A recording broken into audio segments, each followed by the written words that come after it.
আপুনি বিকল্প চিকিৎসাৰে আৰোগ্য হ'ব বিচাৰে নেকি বা আপুনি পৰম্পৰাগত চিকিৎসাৰ ওপৰত বিশ্বাস কৰে নেকি তেতিয়াহ'লে আপুনি যাব পাৰে মহানগৰী বেতকুছিস্থিত মণিৰাম দেৱান ট্ৰেড চেণ্টাৰলৈ। 4 দিনীয়া কাৰ্যসূচীৰে সাতখৰীৰ উদ্যোগত অনুষ্ঠিত হৈছে ৰাষ্ট্ৰীয় আৰোগ্য মেলা।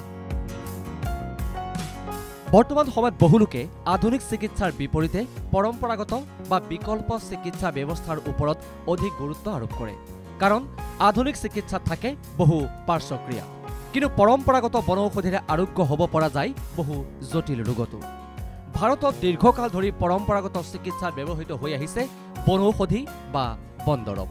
ভেষজ উদ্ভিদৰ ক্ষেত্ৰত অসম তথা উত্তৰ পূৰ্বাঞ্চল যথেষ্ট চহকী।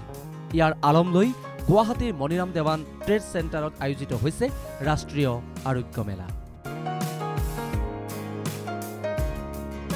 সাতখৰী নামৰ এটা সামাজিক আৰু সাংস্কৃতিক উন্নয়ন সংস্থাই প্ৰথমবাৰৰ বাবে অসমত অনুষ্ঠিত কৰিছে ৰাষ্ট্ৰীয় আৰোগ্য মেলা।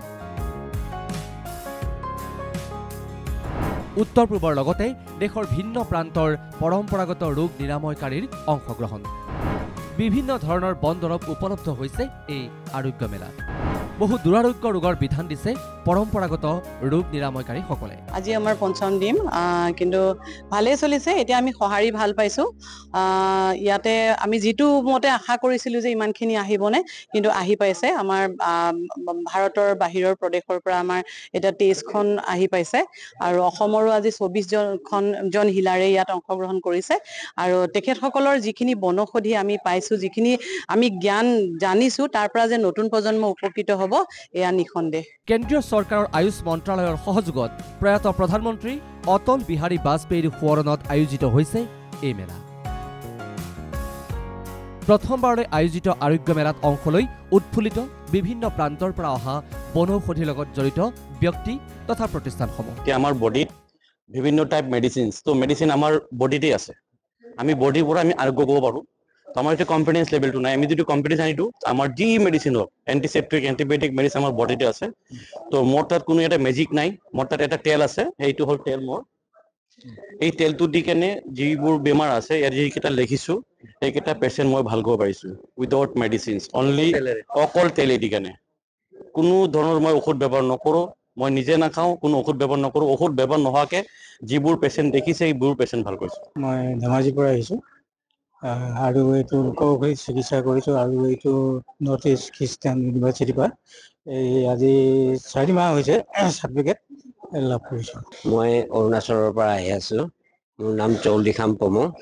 মই 14 বছৰ বয়সৰ পৰা বুঢ়া দেউতাৰ দিনৰ পৰা আৰু দেউতাৰ পৰা চিকিৎসা শিকি আজি কিচিম দেৱাই হাড় ভগা, বলিয়া কোৰ কামোৰা, আপোনাৰ জণ্ডিছ, টিবি, হাই প্ৰেছাৰ, ল' প্ৰেছাৰ চব চিকিৎসা কৰি আছোঁ।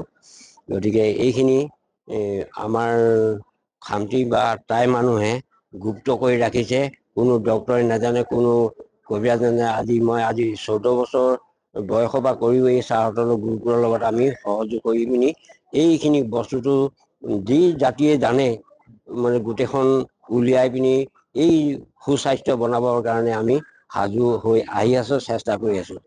আমাৰ উদ্দেশ্যটো হ'ল যে আমাৰ অতি প্ৰাচীন যিটো মূল্যৱান বনৌষধি চিকিৎসা বা আমাৰ পৰম্পৰাগত চিকিৎসা পদ্ধতিটো ক্ৰমান্বয়ে যেতিয়া লোপ পাবলৈ ধৰিলে, আধুনিক চিকিৎসাৰ ফালে মানুহ গতি কৰি সৰ্বশ্ৰান্ত হোৱা আমি দেখিবলৈ পালোঁ। সেই নিমিত্তে আমি 2011 চনত মুখ্য কাৰ্যালয় ধেমাজিত স্থাপন কৰি তাত অসমৰ প্ৰথমখনি লোকৌষধি চিকিৎসা কেন্দ্ৰ আমি স্থাপন কৰি 30খন বিচনাযুক্ত অসমৰ বিভিন্ন ঠাইৰ পৰা মেডিকেলত ফেইলাৰ হোৱা ৰোগীবোৰ আহে। তেওঁলোকৰ জনবিশ্বাসটো বাঢ়ি গৈ আছে দিনক দিনে। এতিয়া আমি বহুত ব্যস্ত। আমি আশা কৰোঁ যে ভৱিষ্যতেও এইটো আমি বিভিন্ন জিলাত মানে আমাৰ শাখা কাৰ্যালয় স্থাপন কৰি আছোঁ, আৰু তাতো চিকিৎসা ব্যৱস্থাটো আগবঢ়াবৰ কাৰণে আমি সকলো হিলাচসকলক তেওঁলোকৰ জ্ঞানসমূহ যাতে আৰু বৈজ্ঞানিকসন্মতভাৱে চিন্তা চৰ্চা কৰি আগুৱাই লৈ যাব পাৰে, এইখিনি কাম আমি কৰি আছোঁ। 4 দিনীয়া ৰাষ্ট্ৰীয় আৰোগ্য মেলাৰ সামৰণি পৰিব 8 ডিচেম্বৰত। আৰোগ্য মেলাত উপলব্ধ হৈছে বিভিন্ন আয়ুৰ্বেদিক ঔষধ, ঔষধি উদ্ভিদৰ তথ্য সম্বলিত গ্ৰন্থ, পুস্তিকা, লগতে চলিছে সকলো ধৰণৰ পৰম্পৰাগত চিকিৎসাৰ বিনামূলীয়া সেৱা।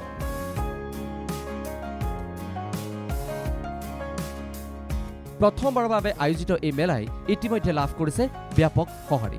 মহিলা সবলীকৰণৰ বাবে কাম কৰি অহা সংগঠন সাতখৰীয়ে সকলোকে মেলা ভ্ৰমণ কৰিবলৈ আহ্বান জনাইছে। বেলতলাৰ পৰা দেৱজিৎ কলিতা, NKTV।